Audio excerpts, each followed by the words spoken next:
საერთაშორისო ფესტივალ მემკვიდრეობის პარკლებში ხელოვნების და კულტურის განვითარების ფონდ წმინდა ანდრიას ჯვარსა და ბათუმის ხელოვნების სასწავლო უნივერსიტეტს შორის მემორანდუმი გაფორმდა. უმაღლესი სასწავლებელი ამიერიდან ფონდის მიერ ორგანიზებულ ღონისძიებებში აქტიურად ჩაერთვება.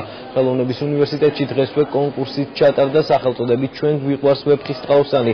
სახვით ხელოვნებაში 26 ბავშვიდან 3 გამარჯვებული გამოვლინდა. ორგანიზატორები მათ 27 მაის ფესტივალის დახურვის დღეს დააჯილდოვებენ.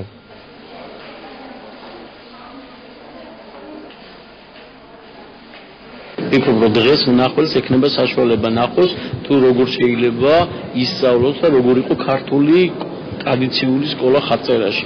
ეს არის ძალიან მნიშვნელოვანი და ჩვენ ამის პოპულარიზაციაზე ვმუშაობთ.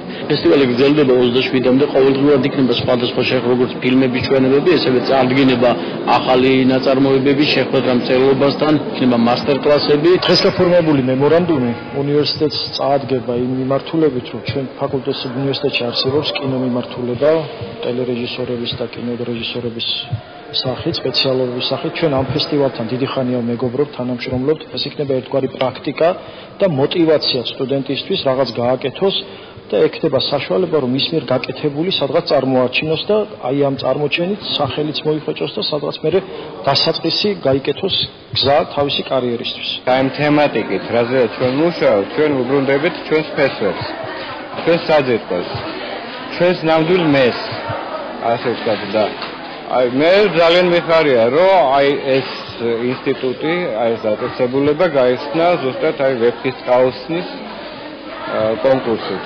და თან ბავშვებთან მიმართებაში, იმიტომ რომ აი თაობა, რომელიც ახლა მოდის, ისინი გაჯერებულები უნდა იყვნენ ნამდვილი ცოდნით, ეროვნული ცოდნით.